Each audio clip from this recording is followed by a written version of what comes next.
आए कौमे मुसलमान खबरदार खबरदार, आए कौमे मुसलमान खबरदार खबरदार, ये वक्त न गफलत का है होशियार होशियार, ये वक्त न गफलत का है होशियार होशियार। तू मर्द मुसलमान है, तू मर्द मुसलमान,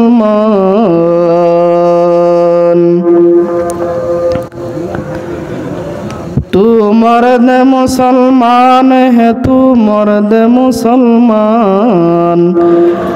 एक हाथ में तलवार है, एक हाथ में कुरान, एक हाथ में तलवार है, एक हाथ में कुरान। दुनिया को है उस महदी बरहक की ज़रूरत, दुनिया को है उस महदी बरहक की ज़रूरत।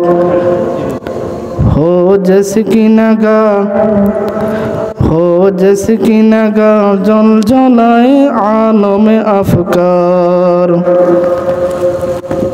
हो जिसकी नगाह जल जलाए आलम अफकार। मैं दूर हूँ मजबूर हूँ सैयद आलम,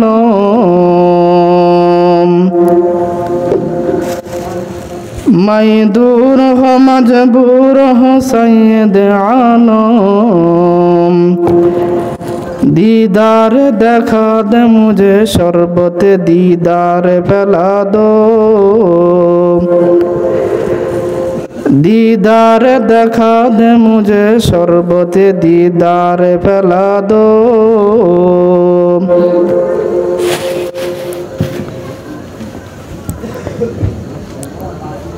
इन्नल्लाह व मलाइकतहु युसल्लूना अलन नबी या अय्युहल्लज़ीना आमनू सल्लु अलैहि व सल्लिमू तस्लीमा। अल्लाहुम्मा सल्ली अला सय्यदिना मौलाना मुहम्मद व अला आलि सय्यदिना मौलाना मुहम्मद। सय्यदुल कौम नईन खत्मुल मुरसलीन, आखिर आमद बुअद फखरुल अव्वलीन। बलगल उला बिकमालिही कशफद दुजा बिजमालिही, हसनत जमीउ खिसालिही सल्लु अलैहि व आलिही।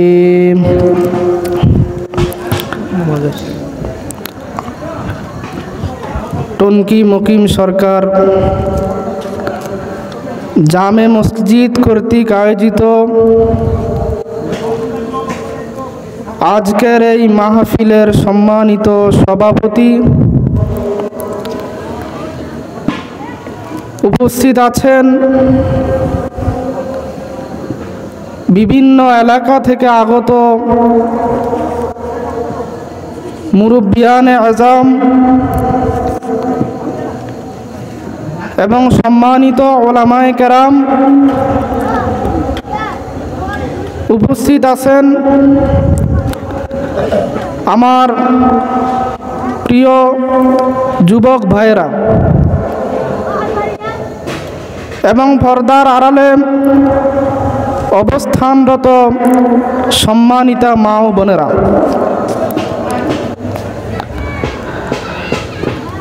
সম্মানিত হাজিরিন, আমি আপনাদের সামনে কোরআনে কারীমের সূরা বনী ইসরাঈলের 23 নম্বর আয়াত তেলাওয়াত করেছি। এই আয়াতে কারীমার মধ্যে আমাদের সৃষ্টিকর্তা, আমাদের রব আল্লাহ রব্বুল ইজ্জত এই আয়াত থেকে সূরা বনী ইসরাঈলের 43 নম্বর আয়াত পর্যন্ত আগত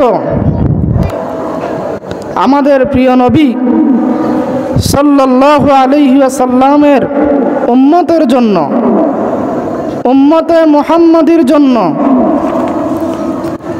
এই আয়াত থেকে সূরা বনী ইসরাঈলের 43 নম্বর আয়াত পর্যন্ত আল্লাহ 14টা আইন করেছেন, 14টা কর্মসূচি ঘোষণা করেছেন। সুবহানাল্লাহ।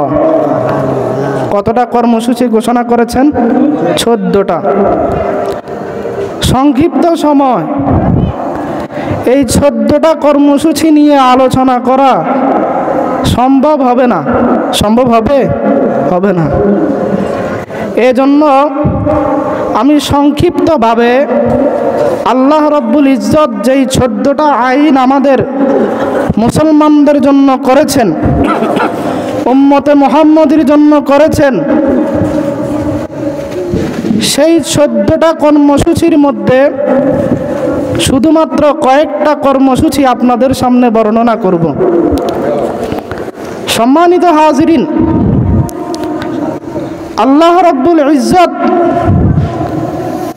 সূরা বনী ইসরাঈলের এই আয়াতের মধ্যে, আমার আলোচিত আয়াতের মধ্যে আল্লাহ প্রথম কর্মসূচি ঘোষণা করেছেন, ওয়াকাদা রাব্বুকা আল্লা তা'বুদু ইল্লা ইয়াহু। ও মুসলমান, শুনে রাখো, ও যুব সমাজ শুনে রাখো, ও আমার বান্দাদের মধ্যে যাদের দাড়ি সাদা হয়ে গেছে তারা শুনে রাখো, আমার বান্দীদের মধ্যে যারা নারী আছো তোমরা শুনে রাখো, আমি সকলের জন্য আমার সংসদে আইন করে দিয়েছি, আমার পার্লামেন্টে আমি আল্লাহ আইন করে দিয়েছি, তোমরা আমি আল্লাহ ছাড়া অন্য কারো ইবাদত করবে না। জোরে বলুন সুবহানাল্লাহ। একমাত্র ইবাদত কার করতে হবে? সেজদা কাকে করতে হবে? মাজারে সেজদা দেওয়া জায়েজ আছে? শাহজালাল রহমতুল্লাহি আলাই নাম শুনেছেন? শাহপরান রহমতুল্লাহি আলাইয়ের নাম শুনেছেন? ওনারা অনেক বড় বুজুর্গ ছিলেন, ওনাদের বাড়ি ছিল ইয়ামান। কোথায় বাড়ি ছিল? ইয়ামানে। ইয়ামান থেকে তারা আমাদের বাংলাদেশে ইসলাম প্রচার করার জন্য এসেছেন। সুবহানাল্লাহ। ওনারা কার কাছে চাইতেন? আরো জোরে বলেন, কার কাছে চাইতেন? এখন আমাদের মধ্যে কিছু লোক আছে যারা শাহজালাল রহমতুল্লাহি আলাই, শাহপরান রহমতুল্লাহি আলাইয়ের মাজারে গিয়া চায়। চায় কি চায় না? আরো জোরে বলুন নাউজুবিল্লাহ। ছিলে বলুন নাউজুবিল্লাহ। এমন লোক আছে না নাই? শাহজালাল রহমতুল্লাহি আলাই কার কাছে চাইতেন? শাহপরান রহমতুল্লাহি আলাই কার কাছে চাইতেন? শাহ আলী বাগদাদি রহমতুল্লাহি আলাই নাম শুনেছেন? উনি ইরাকের বাগদাদ শহর থেকে এসেছেন। ওনার মাজার কোথায়? মিরপুর 1 নম্বর, ঢাকা। নাম শোনেন নাই? উনি বাগদাদ থেকে এসেছেন, কিন্তু ওনার মাজারের মধ্যে যেই কর্মকাণ্ডগুলো হচ্ছে শরীয়ত বিরোধী, মাজারের মধ্যে গাঁজা খাইতেছে। কি খা? বিশ্বাস হয় না? মাজারের মধ্যে মদ খায়, মাজারের মধ্যে ইয়াবার ব্যবসা করে, আমরা দেখছি সচক্ষে। আমি যখন মিরপুর 1 নম্বরে ছিলাম, আমার মাদ্রাসার পাশেই শাহ আলী বাগদাদি রহমতুল্লাহের মাজার ছিল। তো ওইখানে কি হইতো, মাঝে মাঝে একটু সিভিল ড্রেসে যাইতাম, যাইয়া দেখতাম। কারণ এরা আবার দাড়ি টুপি দেখলে একটু ভয় পা, ঘৃণা করে। এজন্য মাঝে মাঝে যাইয়া ওদের কর্মকাণ্ডগুলো দেখতাম। এমন কাজ করে যেগুলো শিরকের দিকে পৌঁছায়া দেয়, নাউজুবিল্লাহ। এজন্য ইবাদত কার করতে হবে? সেজদা কাকে করতে হবে? আল্লাহকে সেজদা করতে হবে, আল্লাহর ইবাদত করতে হবে।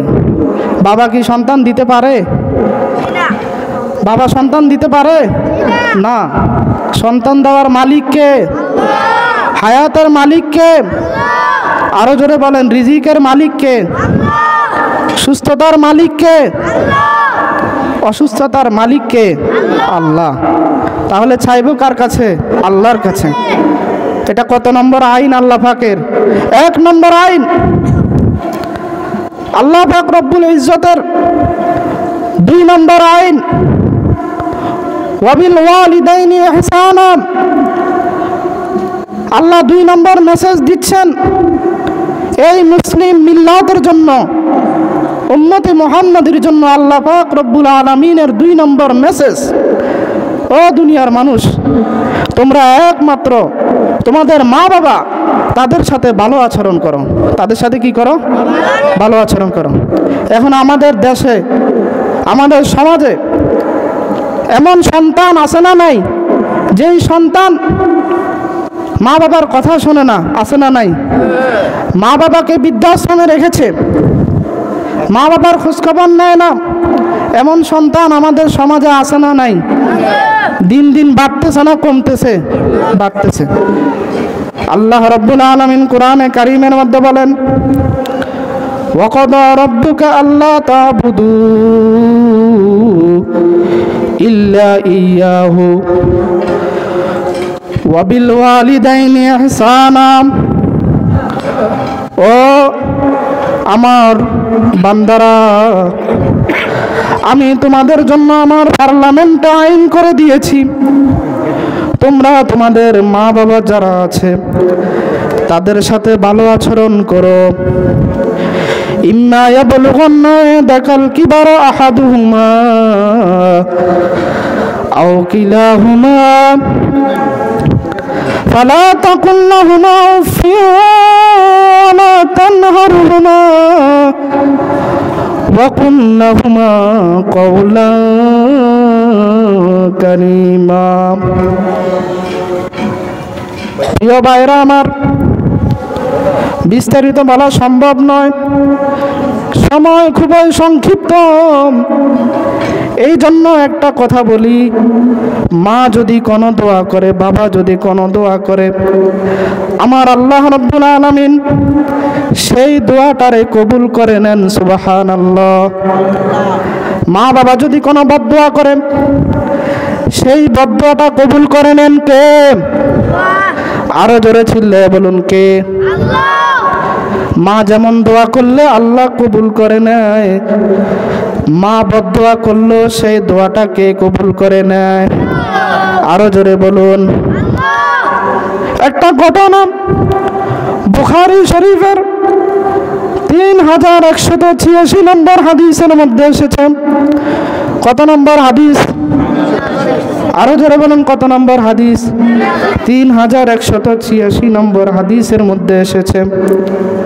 বিশ্বনবী রাহমাতুল লিল আলামিন বলেন, বনী ইসরাইলের মধ্যে একজন যুবক ছিল, অনেক বড় বুজুর্গ ছিল, আল্লাহর ওলি ছিল। তার নাম ছিল জোরাইস। তার নাম কি ছিল? জোরাইস। অনেক বড় বুজুর্গ ছিল, যার একটা মুহূর্ত আল্লাহ পাকের ইবাদত ছাড়া, তাসবিহ, তাহলিল, তাহমিদ, তাকবীর ছাড়া যার একটা মুহূর্ত সময় অতিবাহিত হতো না। এমন একজন বড় বুজুর্গ, এমন একজন বড় পীর, সে এত বড় বুজুর্গ, সে নিরিবিলি পরিবেশে আল্লাহর ইবাদত করার জন্য সে একটা ইবাদতখানা বানাইছে। সুবহানাল্লাহ। কি বানাইছে? ইবাদতখানা। ওই ইবাদতখানার মধ্যে একদিন সে নামাজ পড়তেছে। ওই নামাজ পড়া অবস্থায় তার আম্মাজান, নফল নামাজ, ফরজ নামাজ না, তার আম্মা তাকে ডাক দিল, ও জুরাইজ। আমাদের মা আমাদেরকে ডাক দেয় না? কথা বলেন। আমাদের বাবারা আমাদেরকে ডাক দেয় না? কত সুন্দর ডাক দেয়। বাবা জোনায়েদ এদিকে, বাবা রহিম, আব্দুর রহিম এদিকে আসো, এভাবে ডাক দেয় না? কত সুন্দর মায়া নিয়া মা বাবা ডাক দেয়। জুরাইজকে তার মা ডাক দিল। জুরাইজ নামাজ পড়তেছে। ডাক দেওয়ার সাথে সাথে এখন জুরাইজ নামাজও পড়তেছে, আবার এদিক দিয়ে মাও ডাক দিছে। এখন জুরাইজের মাথার মধ্যে টেনশন ঢুকে গেছে। কি ঢুকে গেছে? টেনশন। কি রে, আমি নামাজ পড়তেছি, আল্লাহর সামনে দাঁড়াইছি, আবার এদিক থেকে আমার মাও আমাকে ডাক দিছে। এখন আমি কি নামাজ ছেড়ে দিয়ে মায়ের কথা শুনবো, নাকি আল্লাহর ইবাদত চালিয়ে যাব? এই টেনশন তার মাথার মধ্যে কি ঢুকে গেছে। জুরাইজ এই টেনশন করতে করতে, পেরেশানি করতে করতে আর কি করে নাই, নামাজ ছাড়ে নাই, নামাজ চালিয়ে গেছে। দ্বিতীয় দিন আবার জুরাইজ নামাজের মধ্যে দাঁড়াইছে।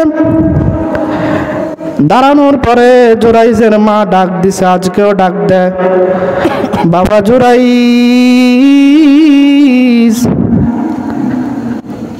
আমি তোরে মা হিসেবে মায়ার নজরে, মায়ার দৃষ্টিতে আমি তোরে ডাকতেছি জুরাইজ। জুরাইজ আজকেও নামাজ পড়তেছে। আজকেও জুরাইজ টেনশনে পড়ে গেল, প্রথম দিনের মতো টেনশনে পড়ে গেছে। কি করবে? আজকেও জুরাইজ নামাজ ছাড়ে নাই। আজকেও জুরাইজ কি করে না, নামাজ ছাড়ে না। ওই যে টেনশন করতে করতে, সময় সংক্ষিপ্ত, এর জন্য সংক্ষিপ্ত বলতেছি। 3 নম্বরে তৃতীয় দিন আবার একইভাবে জুরাইজ নামাজের মধ্যে দাঁড়াইল। আজকেও জুরাইজের মা ডাক দিল, ও জুরাইজ বাবা এদিকে আসো। আজকেও জুরাইজের মা জুরাইজকে ডাক দেয়। আজকেও জুরাইজের মাথার মধ্যে টেনশন এসে গেছে, কি করবে? এদিক দিয়ে নামাজের মধ্যে দাঁড়াইছে, আবার ওই দিক থেকে তার আম্মা ডাকতেছে, এখন কি করবে? তৃতীয় দিন আজকেও সে নামাজ ছাড়ে নাই। আজকেও সে কি নামাজ ছাড়ে নাই। আজকে সে মায়ের ডাকে ডাক না দেওয়ার কারণে মায়ের মনের মধ্যে ব্যথা লেগে গেল। মায়ের মনের মধ্যে একটা ব্যথা আসার কারণে আজকে মা তাকে বদদোয়া দিয়ে দিল। এই বদদোয়া দেওয়ার সাথে সাথে এই বদদোয়াটাকে কবুল করে নিয়েছেন কে? আরো জোরে বলুন। আল্লাহ আজকে জুরাইজের মা যখন বদদোয়া করেছে, সেই বদদোয়াটারে কবুল করে নিলেন। জুরাইজের মা বদদোয়া করলেন, ও জুরাইজ, তুই যেহেতু আমার কথা শোনছ নাই, আমি তোর জন্য বদদোয়া করতেছি, তুই যেন মৃত্যুর আগে বেশ্যা মহিলাদের চেহারা দেখা ব্যতীত তোর জন্য মৃত্যু না হয়। জোরে বলুন নাউজুবিল্লাহ। আরো জোরে বলুন নাউজুবিল্লাহ। জুরাইজের মার এই দোয়া কবুল হয়ে গেল। এখানে বিস্তারিত আরো অনেক কথা আছে, সর্বশেষ আমি বলতে চাই, জুরাইজের মার এই বদদোয়া যখন কবুল হয়ে গেল, মৃত্যুর আগে জুরাইজে একজন বেশ্যা মহিলার চেহারা দেখা ব্যতীত জুরাইজের কি হয় নাই? মৃত্যু হয় নাই।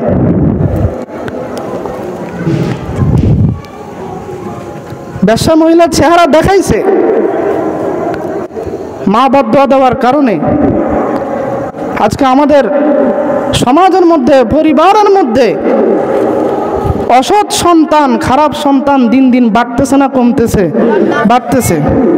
আমাদের বাংলাদেশের মধ্যে এমনও ঘটনা ঘটতেছে যে বাবা মায়েরে একসাথে রাতের বেলায় জবাই করে দিয়েছে, সন্তান গাঁজা খাওয়ার জন্য টাকা দেয় নাই, এজন্য। এমন ঘটনা ঘটছে কি ঘটে নাই? আরো জোরে বলেন, ঘটছে কি ঘটে নাই? ঘটছে। এই জন্য আমাদের মা বাবাকে সম্মান করতে হবে। মা বাবার চেয়ে সম্মানী আর কেউ আছে? আছে? নাই। মা বাবার মনে কখনো কষ্ট দেওয়া যাবে না, মা বাবার মনে কখনো ব্যথা দেওয়া যাবে না। এটাই আল্লাহ 2 নম্বর আইন করেছেন। কত নম্বর আইন? আল্লাহ পাকের 2 নম্বর আইন। সম্মানিত হাজরিন, আমাদের সময় শেষ হয়ে গেছে। এজন্য আমরা সকলেই এই মাহফিল যেন আল্লাহ কামিয়াবি দান করেন, আল্লাহ যেন এই মাহফিলকে কবুল করেন, এজন্য আমরা সকলে দোয়া করব। এবং এশারের নামাজের এখন আজান হয়ে যাবে। আজানের পরে আমাদের আজকের মাহফিলে যারা আছেন, বিশেষ বক্তা এবং প্রধান বক্তা সহ আমরা সকলের আলোচনা মনোযোগ দিয়ে শুনবো ইনশাআল্লাহ। ধন্যবাদ। সম্মানিত আমাদের খতিব সাহেব অনেক সুন্দর সার্বজনীন আলোচনা পেশ করেছেন আমাদের মাঝে।